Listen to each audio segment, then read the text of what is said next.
Hi friends, എല്ലാ പേർക്കും ഷീബാസ് കിച്ചണിലേക്ക് സ്വാഗതം. ഇന്ന് ഞാൻ വന്നിട്ടുള്ളത് ഇഫ്താറിനൊക്കെ ഈസി ആയിട്ട് തയ്യാറാക്കിയെടുക്കാൻ പറ്റിയ നല്ല ടേസ്റ്റി ആയിട്ടുള്ള ഒരു സ്നാക്സിൻ്റെ റെസിപ്പിയുമായിട്ടാണ്. ബ്രെഡും മുട്ടയൊക്കെ ഉണ്ടെങ്കിൽ നമുക്ക് ഈസി ആയിട്ട് തന്നെ തയ്യാറാക്കിയെടുക്കാൻ പറ്റും. എല്ലാ പേരും ഒന്ന് ട്രൈ ചെയ്ത് നോക്കണം. എന്നിട്ട് ഫീഡ്ബാക്ക് അറിയിക്കാൻ മറക്കരുതേ. വീഡിയോ ഇഷ്ടമാകുന്നെങ്കിൽ ഒന്ന് ലൈക്ക് ചെയ്തും കൂടെ സപ്പോർട്ട് ചെയ്യണേ. എന്നാൽ നമുക്ക് ഈ ടേസ്റ്റി ആയിട്ടുള്ള സ്നാക്സ് എങ്ങനെയാണ് തയ്യാറാക്കിയെടുക്കുന്നതെന്ന് നോക്കാം. അതിനായി ആദ്യം വേണ്ടത് ഉരുളക്കിഴങ്ങാണ്. ഞാനിവിടെ 2 മീഡിയം സൈസിലുള്ള ഉരുളക്കിഴങ്ങ് നന്നായിട്ട് തന്നെ ഒന്ന് വേവിച്ചെടുത്തിട്ടുള്ളതാണ്. അത് നമുക്ക് തൊലിയെല്ലാം കളഞ്ഞതിന് ശേഷം ഒരു ബൗളിലേക്ക് ഇട്ട് കൊടുത്തിട്ടുണ്ട്. ഇനി നമുക്കത് നന്നായിട്ട് തന്നെ ഒന്ന് ഉടച്ചിട്ടെടുക്കണം.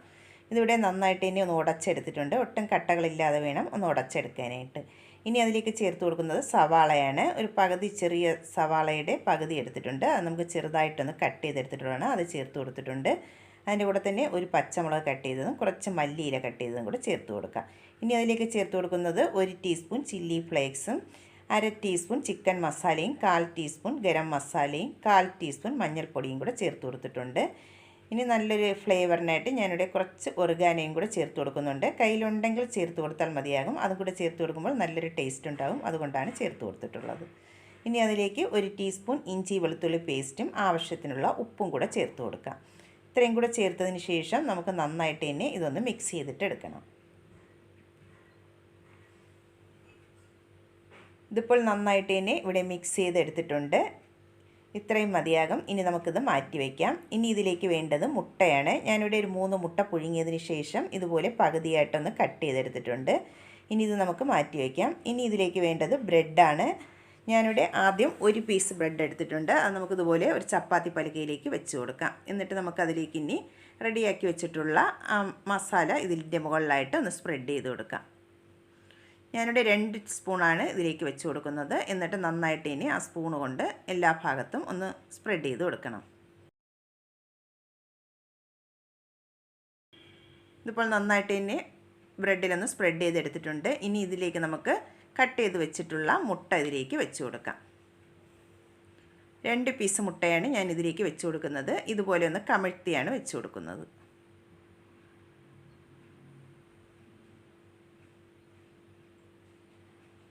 മുട്ടയും കൂടെ വെച്ചതിന് ശേഷം നമുക്കിതുപോലെ 2ആയിട്ട് നിന്ന് കട്ട് ചെയ്തിട്ട് എടുക്കണം.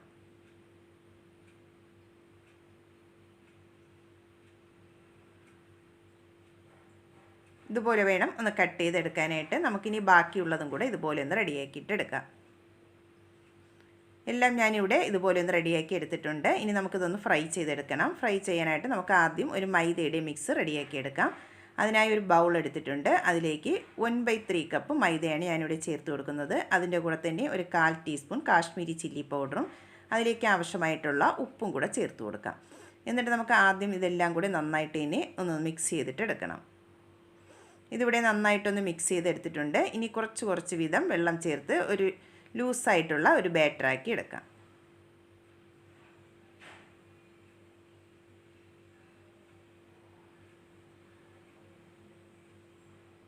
ഇതുപോലെ വേണം തയ്യാറാക്കി എടുക്കാനായിട്ട്. കുറച്ച് ലൂസായിട്ടുള്ള ബാറ്റർ വേണം തയ്യാറാക്കി എടുക്കാനായിട്ട്. ഞാൻ ഇതിലേക്ക് ഒരു 1/4 കപ്പ് വെള്ളമാണ് ഒഴിച്ചു കൊടുത്തിട്ടുള്ളത്. ഇനി വേണ്ടത് ബ്രെഡ് ക്രംസ് ആണ്. ഒരു 5 ബ്രെഡ് ഞാനിവിടെ മിക്സിയിലിട്ട് ഒന്ന് പൊടിച്ചെടുത്തിട്ടുള്ളതാണ്. അതും കൂടെ എടുത്തിട്ടുണ്ട്. ഇനി നമുക്ക് ഓരോ പീസ് ബ്രെഡും എടുത്തതിന് ശേഷം ഇതുപോലെ ആദ്യം ഈ മൈദയുടെ മിക്സിലേക്ക് ഒന്ന് ഡിപ്പ് ചെയ്തിട്ട് എടുക്കണം. അതിനുശേഷം ബ്രെഡ് ക്രംസിലിട്ട് നന്നായിട്ട് ഇനി ഒന്ന് കോട്ട് ചെയ്തിട്ട് എടുക്കാം.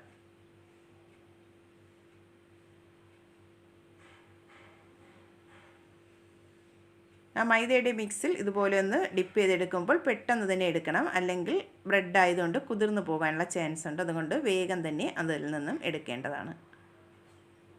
ഇതിവിടെ ഒരെണ്ണം ഒന്ന് റെഡിയാക്കി എടുത്തിട്ടുണ്ട്. ഇനി നമുക്കിതൊന്ന് ഫ്രൈ ചെയ്തിട്ട് എടുക്കാം. ഫ്രൈ ചെയ്യാനായിട്ട് ഓയിലൊന്ന് ചൂടാക്കാൻ വെച്ചിട്ടുണ്ടായിരുന്നു. ഓയിൽ നന്നായിട്ട് ഇനി ചൂടായി വന്നതിന് ശേഷം നമുക്കതിലേക്ക് ഓരോന്നോരോന്നായി ഇട്ട് കൊടുക്കാം. ഇട്ട് കൊടുത്തതിന് ശേഷം ഒരു ലോ ടു മീഡിയം ഫ്ലെയിമിൽ വെച്ചിട്ട് വേണം ഫ്രൈ ചെയ്തെടുക്കാനായിട്ട്. അല്ലെങ്കിൽ ബ്രെഡ് ആയതുകൊണ്ട് പെട്ടെന്ന് തന്നെ ഇത് കരിഞ്ഞു പോകാനുള്ള ചാൻസ് ഉണ്ട്. അതുകൊണ്ട് ഒരു ലോ ടു മീഡിയം ഫ്ലെയിമിൽ വെച്ചിട്ട് വേണം ഫ്രൈ ചെയ്തെടുക്കാൻ. ഇതിപ്പോൾ ഒരു വശം റെഡിയായി വന്നിട്ടുണ്ട്. ഇനി നമുക്കിതൊന്ന് മറിച്ചിട്ട് കൊടുക്കാം.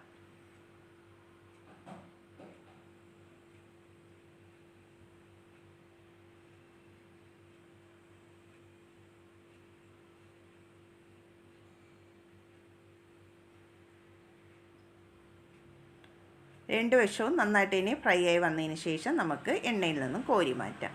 ഇതുപോലെ രണ്ട് വശവും നന്നായിട്ട് ഇനി ഫ്രൈ ആയി വന്നിട്ടുണ്ട്. ഇനി നമുക്കിതിൽ നിന്നും മാറ്റിയെടുക്കാം.